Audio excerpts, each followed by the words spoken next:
Good evening, ladies and gentlemen.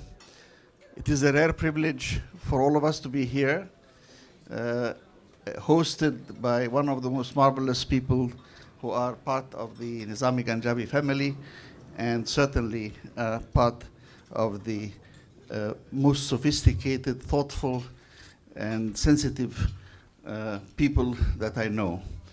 An artist, a philanthropist, and a dedicated humanist. Wendy Fisher is our host tonight. So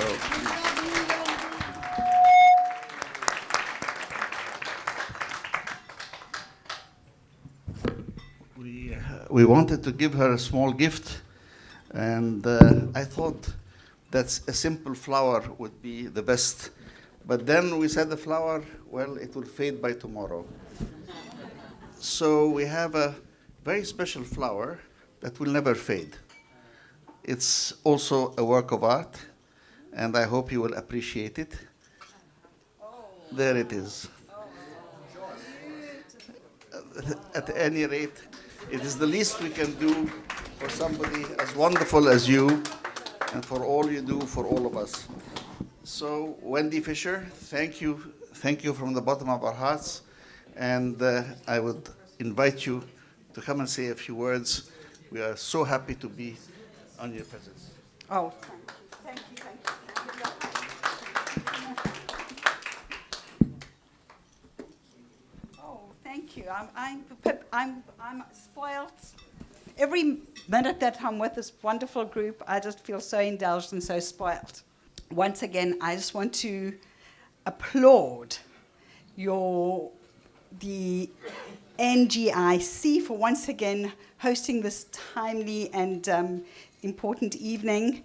And I just wanted to take a moment just to reflect on yesterday's evening's comments about Mariana. I was thinking about her all of today.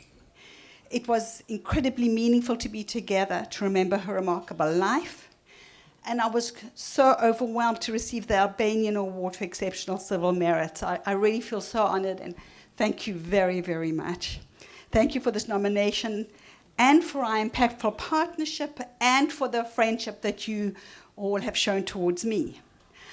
I'm proud to be with this forum to speak about a topic that is close to my heart and deeply intertwined with the global future we all share, which is sustainability. Our climate crisis demands the immediate attention and coordinated action of global leaders. And while the change we need begins with governments, it extends to so many other organizations and indeed to each and every one of us. We all have a role and a responsibility in this work. That is what today is all about. A quick glance at recent headlines underscores the challenge before us. Wildfires rage across Maui, turning a picturesque landscape into unimaginable hellscape. Devastating floods in Libya have claimed more than 11,000 lives and counting. The tragedy sparked by climate change knows no boundaries. We have no choice but to come together across cultures, countries, continents. All of us will suffer if we do not pay attention. This challenge can feel insurmountable. This work can feel daunting, but I'm given hope by so many taking up this challenge as their personal responsibility, from school kids in South Africa to NGOs across South America to the board of the Guggenheim Museum, where I'm proud to serve as president. I believe that the world is finally waking up to the reality that if we leave the response to climate change to scientists, experts, or world leaders alone, we will fail. We need to speak to both hearts and minds, something uniquely suited to culture and the arts. Our cultural institutions and artists play a fundamental role in awakening social consciousness and understanding in society. In this respect, I think about an exhibition by an American artist, Kevin Beasley, who recently presented in Cape Town at my foundation, A4. Kevin is a young American artist renowned for using disparate found materials, including personal ephemera, studio debris, and publicly discarded materials. His exhibition at A4, titled Without a Clear Discernible Image, used commonly found objects like a basketball, a fishing net, and a skirt to comment on our contemporary society, consumerist culture, and the waste it produces. But Kevin's work doesn't just note the problem of waste. His compositions are at once objects for aesthetic contemplation and a call to action. Edward Abbey, an American essayist and environmental activist of the 20th century, wrote poignantly that waste is matter in the wrong location. The message of his work is powerful and purposeful. The viewer can't help but recognize how each of us impacts the small planet we inhabit. It shines a light on our personal accountability, and it calls us to action. I am proud to say that we at the Guggenheim have heeded the call and are leading with global and local partnerships from the UN, the Gallery Climate Coalition, and the City of New York, which is working hard to become a leader in this space. At the museum, we've undertaken efforts to track the carbon emissions behind our exhibits. We have formed a green team, an interdepartmental sustainability-focused group that is working to promote responsible consumption, reduce waste, and reimagine the way our museums interact with the environment. As president of a constellation of four Guggenheim museums around the world, I'm inspired by the idea that we can unite people from different geographies, cultures, and backgrounds behind a common goal.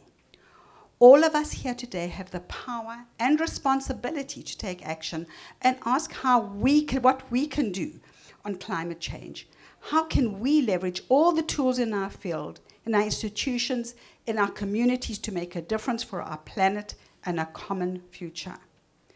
I want to leave you with a reflection about a work of art that speaks to the challenges we face and how we might overcome them. In the lobby of the Studio Museum in Harlem, you are greeted by a neon sign by the artist Glenn Ligon. The sign reads, me, and then it flashes to we, and then back to me, and then we. They are a reference to Muhammad Ali's commencement speech at Harvard University. When he was asked by a student to give the audience a poem, he simply said, me, we. The artist takes this one step further by stacking the two words then on top of each other so that they are mirror images. The individual experience and the collective experience are inseparably intertwined. You reflect me, I reflect you. We exist in relation to each other. In South Africa, it is the concept of Ubuntu. I am because we are. And that is how we must look to the future. Our experience as individuals make the collective stronger and richer. And this community is a shining example of Ubuntu. I am so honored to be one of the me's in this extraordinary we that the NGIC family created. Thank you all for being here and for all you do to build bridges, promote greater understanding, and imagine a more sustainable future. I'm now pleased to welcome the NGIC board member and former president of Serbia, Boris Tadic. But I do want to thank you all for my beautiful, beautiful flower, and I want to say that I feel so privileged to be part of this community. Thank you. Thank you, Wendy. Thanks, Bob. Thank you. Really, I am impressed about the message Wendy has been pointing out this evening, and that is very important what you have said. I exist in relations to each other. And this is one of the topics nowadays. This is identity issue, which is one of the most specific issue, which is violating some politics, which is very important for existence of all of us and different ethnic groups and different countries. But when I'm saying this is violating some politics, when we are insisting to talk about the identity issue, I think that some very important powers and the states are ignoring that issue in a very brutal way, and that is extremely important regarding future of mankind. And thank you for underlining importance of that issue. We are Nizami Ganjavi. We are think tank. We are family. We are working more than 11 years. Ismail is here, one of the most educated human being I ever met in my life. Vaira is unfortunately not physically here, but she's with us. She's always with us, and she's my colleague. She's also a psychologist. And she's only psychologist in political arena besides me, with whom I've been working for many years, and this is also very important to have people with a different expertise in the political field. But that means that as a think tank, as a NGO, as an association of the former leaders, intellectuals, people with different experiences, we are able to cover different topics. These days we talked about very different topics. We talked about new technology. This is one of the most interesting topics that Ismail is covering always. We talked about identity issue. We talked about the divided world after war in Ukraine and conflict between Russia and NATO, not only Russia and Ukraine, and also China and United States. We talked about very, very different things. And that means we are able to talk on the very high level about very, very different topics. This is why I like to be a member of Nizami Ganjavi. I am a member of different think tanks, but I don't feel that we are always able to talk on that level on very different topics in every NGOs, every think tanks I'm participating in. This is why I'm proud to be member of Nizami Ganjavi from the beginning of that organization. But at the same time, we are welcoming all new members. I'm very happy when I see that some presidents that are finishing their terms are becoming members of Nizami Ganjavi. And this is why we have open hands. We have a hug and a warm feelings for you. And we are saying welcome to our family. You are going to feel always as a member of the family, and be sure that you can count on us in all kind of respects. Now I'm inviting my dear friend Sipi Livne to deliver her speech before that dinner. Thank you.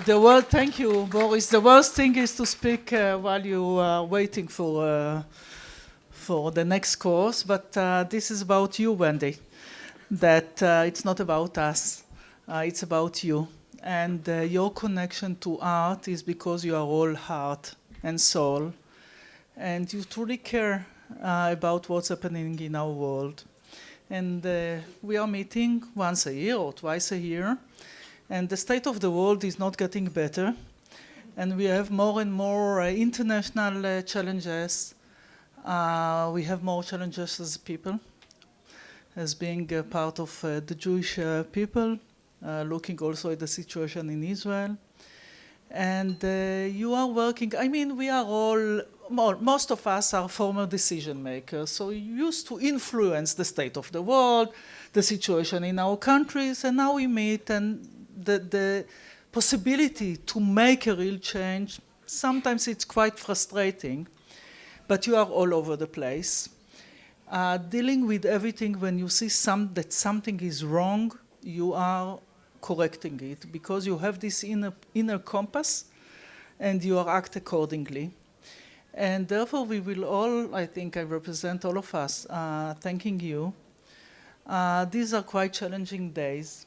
I think that while we are speaking about what does it mean to be part of the Jewish community, and it is connected to what I just started to say about you at the beginning of my not real speech, but few words, is that some will say that being a Jew is about your religion.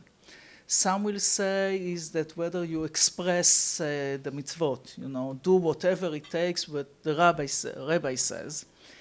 But I believe that it's a matter of values, and this is exactly what you represent. And I do hope that now we are fighting also for the soul of the State of Israel, and all together we win this. Israel's values, the Jewish community is here, all the global challenges, climate change, everything that we are dealing with in our meetings, trying to make a better world. And you are the best. Thank you.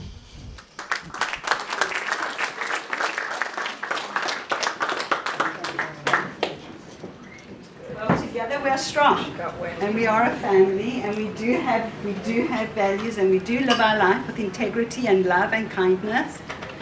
And we are going through challenging times, but it's a group like this that makes the difference. We do have different opinions. We were born into different religions. We were born into them. We have different belief systems. But when you have the opportunity for us to all come together and to listen and to hear what everybody else has to say, to build bridges, and to really think about core value systems. And if one can build up core value systems with dignity, respect, love, and kindness, we're gonna get there, won't we? So Ubuntu, I am because we are. Thank you.